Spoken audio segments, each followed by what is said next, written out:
All right, the fight is on. Google versus Search GPT. This is going to be an epic battle, and we're all probably going to benefit from it. In case you guys haven't heard, OpenAI, who is the creator of ChatGPT, one of the most powerful AI platforms out there today, has also launched or is announced that they're launching their own search engine, SearchGPT. So it's going to be built kind of like ChatGPT. It's going to be conversational in manner. You can ask follow-up questions. It's going to provide clear, concise information using the AI platform to generate the content and the information and to pull the sources in and curate the information for you. So immediately you think, okay, this is going to take over Google. This is going to replace Google, who is the king of kings when it comes to search engines. It's been around forever. They're the number one most used search engine out there.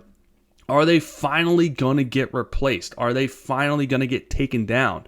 And a lot of people are saying yes, but I'm saying not so fast. I want to talk about and give you 6 reasons why I think SearchGPT has its work cut out for them, and they're not going to immediately or easily overtake Google anytime soon. All right, so number 1 is Google comes installed by default in a lot of platforms. You know, a lot of companies already have partnerships with Google, so it's already installed on phones, on Roku devices, on other devices, streaming devices that you get and buy. It's already there, so it's already embedded. People are already using it. People are already comfortable with using it. So there's a lot of people that aren't going to want to switch, or it's not going to be as easy to switch, if I could spit that out, because it's already integrated with their stuff.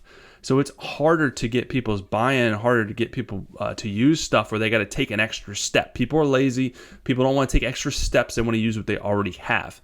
So that is going to be hard to overcome. They're going to have to partner with other people, other companies, to start integrating it to make it more easily accessible. Number 2 is Google already has its own AI built in. It already has Gemini built in. So they just have to move a little bit faster to streamline it a little bit more, but it's already built in. So if people already have Google built in their stuff, Gemini's already built into Google. So they already have it. It's not like they have to hurry up and make their own AI platform. They just have to figure out how to more seamlessly integrate it so it's a better user experience. So I think it comes down to more of a user experience issue than it does the actual AI stuff that they already have. Number 3 is Google already has, cloud. They already have hosting services. They already are creating, have created games and apps, storage, data, images, videos. So they already have a plethora of infrastructure built out, again, that companies are using, companies are partnering with, people are using this stuff. So they already have a huge infrastructure of stuff already. And this is basically a huge lead on any other people that come out, and any search GPT that comes out, or any new ones down the road. It makes it a lot harder. The next reason, where I'm at, number 4, number 5, whatever. YouTube is owned by Google, and YouTube is one of the most powerful search engine assets out there, because most of the stuff you search for, even SearchGPT said that they're going to include YouTube videos in search results. So this is owned by Google, so this is a huge asset. Again, a huge amount of data, huge amount of resources that Google already has. They're already leveraging, so that is going to be hard to overcome. Really, they're not going to overcome it. They're just going to use what's already there in the form of YouTube.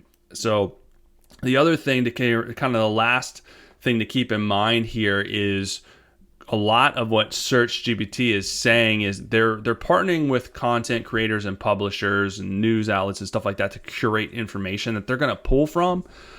But the majority of the information out there already on the internet, Google has indexed, analyzed, and they're going to pull from basically that pool of information. Especially, when you consider YouTube videos and all that stuff, it's already out there. So SearchGPT is just going to leverage it, and they're going to position it in a different way, but they're going to be using Google to pull that information in to their own search results. There's no way around it. There's no way they're going to get around it.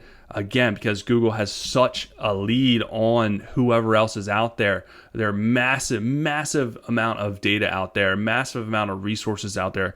So really the only thing that SearchGPT can do is leverage what's already out there, reposition it, repackage it in a different way, create a different user experience so they can kind of take some of the market share, but they're never going to, I don't think, overcome Google.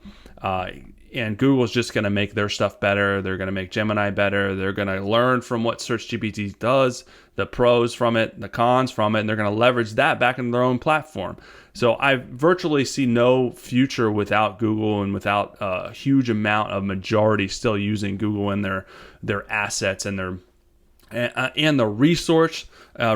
But SearchGPT is exciting. It's a new way to search for information. It's something that we haven't had before, so it's going to be interesting to see in the future kind of what happens, with these two and how they leverage the two together. And keep in mind too, Apple has already stated that they're integrating ChatGPT and AI, OpenAI's into their phones, which is going to be very interesting as well. That is going to be a way to compete, I think, because again, Google comes pre-installed into phones, but if Apple is leveraging OpenAI's software into their phones, that is a little bit, that's kind of the next logical progression for OpenAI and SearchGPT to start integrating with their own partnerships and businesses, and that is a way for them to compete. So we'll see what happens.